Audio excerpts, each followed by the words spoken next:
Would you rather read about a character who is good at everything and never makes mistakes? Or a character who is brilliant but is constantly self sabotaging? Yep, me too. I would rather read that second one every time. Why do readers love flawed characters? And what are the best flaws to give your characters? I'm Angie, and today I'm breaking down the 5 types of character flaws that will take your forgettable characters and transform them into characters that your reader never forgets.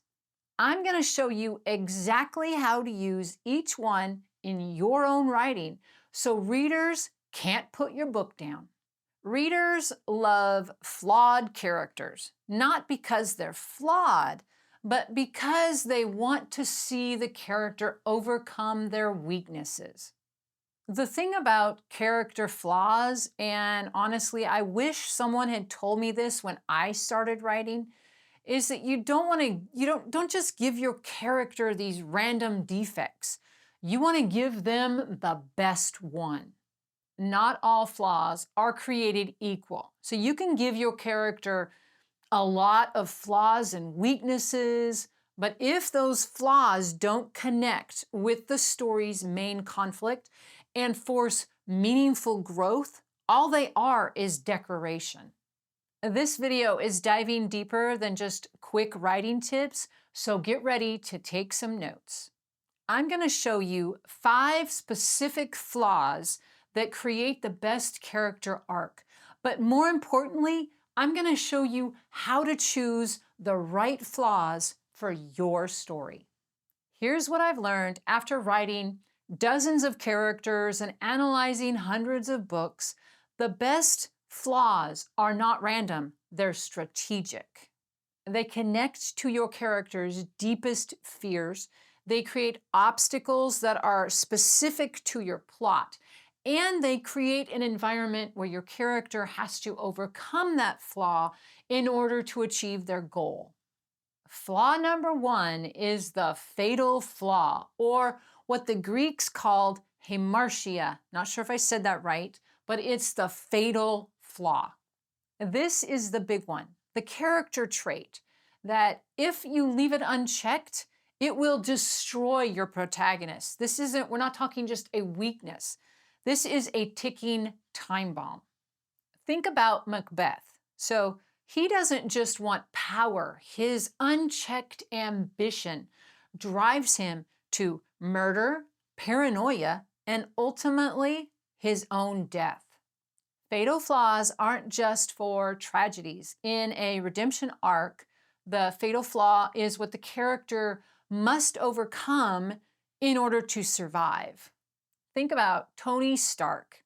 His arrogance and ego, it nearly gets him killed multiple times until he learns to sacrifice himself for others. Here's how to use this in your own writing. Ask yourself, what's the one trait that if my character doesn't change, it will cost them everything?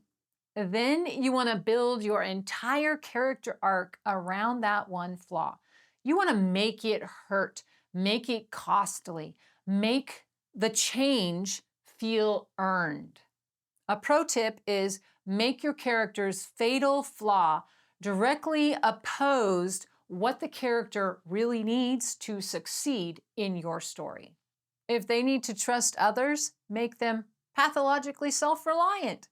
And if they need to take action, maybe they're paralyzed by overthinking. And flaw number 2 is the blind spot. This is when your character has a massive gap in their self-awareness. They think they're one thing, but everyone else, including the reader, can see that they are clearly something different. Elizabeth Bennet from Pride and Prejudice is perfect for this. She prides herself on her excellent ability to be a good judge of character. It's literally her defining trait. But she's completely wrong about Wickham and Darcy because of her own prejudice. The entire novel is all about her realizing that she is not as perceptive as she thought she was. Here's why this flaw is so powerful. It creates dramatic irony because your readers can see what the character can't. This builds tension and investment. As a reader, you're literally waiting for the character to see themselves clearly. How to write this? You want to give your characters a self-image that's contradicted by their actions. Maybe they think they're selfless, but they consistently put their needs first. Or perhaps they think they're brave, but they run from emotional vulnerability. Then you want to create situations where your character is constantly having to face the gap between who they think they are and who they really are. That moment of painful self-recognition is one of the most satisfying beats in fiction. Have you found your character's perfect flaw yet? Maybe. But here's a pro tip. Keep in mind that your antagonist and all your side characters, they need flaws as well. Consider how the flaws of your protagonist and your antagonist work together to increase the conflict and move the story along. Perhaps your antagonist's strengths are perfectly matched to your protagonist's weaknesses. Let's look at the last 3 flaws so you can choose the perfect flaws for your characters. Flaw number 3 is the wound-driven flaw. This is when your character's weakness or flaw is directly connected to a past trauma or pain. It's not just a personality quirk. It's a defense mechanism that used to help them, but now it's holding them back. Katniss Everdeen's emotional walls are a perfect example of this. She learned early that loving someone means losing them. Her father died, her mother checked out, and she had to become the provider for her sister and her mother at the age of 11. So Katniss builds walls and refuses to trust people and won't let anybody in. Now, this makes sense based on her wound, but this nearly costs her everything in the series. Here's what makes this flaw so compelling. It generates empathy. When readers understand why a character does what they do, they don't get frustrated by them. They root for the character even when they're making bad choices. How to write this? So you want to start with the wound. So what happened to the character that had them develop this protective behavior? And then you want to show how that protection has become a prison. The character arc is where the character can look at that and they come to the realization that that's not serving them and they have to become vulnerable again to have a successful life. And just remember, the wound explains the flaw, but it doesn't excuse it. Your character still has the responsibility to find the strength to change. Flaw number 4 is the strength taken too far. This one is one of my favorites. Your character's greatest strength will become their greatest weakness when they rely on it too much or they apply it in the wrong situations. Just look at Sherlock Holmes. His amazing deductive reasoning is his superpower, but it also gives him a really disadvantage when it comes to people and emotions. His strength becomes his weakness. Why this works so well? Well, it's because it feels so realistic. Our strengths do become our weakness when we overuse them. Second, it creates internal conflict because your character has to learn when to use their strengths and when to use something else.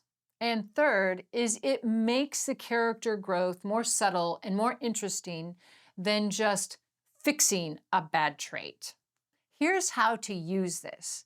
You want to take your character's defining positive trait and ask, when does this become a problem? If they're loyal, maybe they're loyal to the wrong people. And if they're confident, maybe they become arrogant. And if they're an independent kind of person, maybe they refuse help when they definitely need it. The key is balance. Your character doesn't abandon their strength, they learn to temper it with wisdom. Flaw number 5 is the contradictory flaw. This is when your character has two opposing beliefs or desires or values, and this creates a constant internal conflict. They want two things that cannot coexist, and so this tension drives the entire character arc. Think about Spider Man, more specifically Peter Parker. So, this poor guy, he desperately wants to just be a normal teenager and have a normal life. That's great. But he also feels a deep responsibility to use his powers to help people. Those two desires are in constant conflict, and that's what makes him so compelling because he can't have both. Here's why this flaw creates such rich storytelling. It generates incredible internal conflict. Your character is literally at war with themselves. And so, what this means is that even when external conflicts are resolved, you still have this internal conflict. This is character driven tension at its best. How to craft this. So, you want to give your character two core values or desires that they are fundamentally opposed to each other. Maybe your character values loyalty and honesty, but put them in a situation where being honest is going to betray a friend. The resolution isn't about choosing one over the other. It's about finding a way to integrate those two things or resolving that some choices require sacrifice. Now, here's the secret that took me way too long to learn. You don't need all 5. In fact, if you use all 5 in one character, that's overwhelming.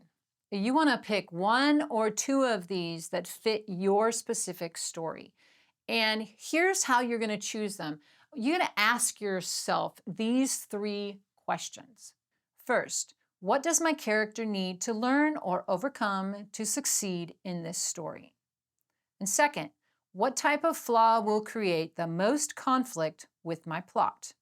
And third, what flaw will make my character feel most human and relatable to my readers? Now, let me give you a practical example. Let's say you're writing a mystery and your main character is a detective and she has to have a new partner. But what if her her flaw is a wound-driven flaw, and her previous partner, let's say they betrayed her and let her down, and so now she doesn't want a new partner, she doesn't trust anybody. And that can be an integral part of solving the mystery that she has to overcome that wound to solve the mystery. Do you see how the flaw connects to what the story requires? And that's the secret.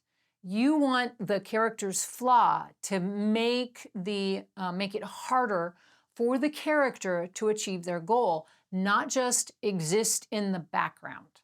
All right, here's your homework. And I really want you to do this because this will level up your character work immediately. Step 1 is take your current protagonist and see which one of these 5 flaw types they fit into, and be really honest about it. Because if your character doesn't fit any of these 5 flaws, then maybe that's why your character feels flat.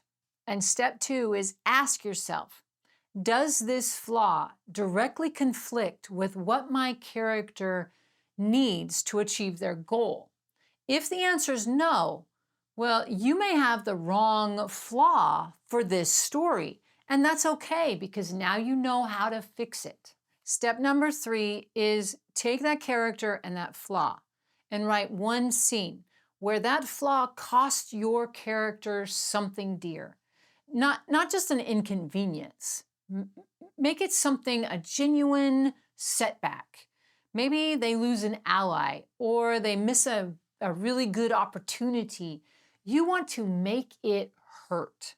I want to hear from you. Which of these 5 flaw types are you using in your work in progress? I love to hear what you're working on. If you haven't watched our video about avoiding Mary Sue characters, I'll put it right here. It's the perfect companion to this video about what matters, what with a character when they don't have meaningful flaws.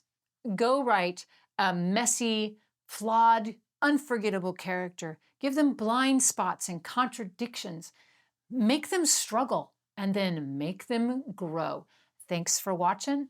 I will see you in the next video.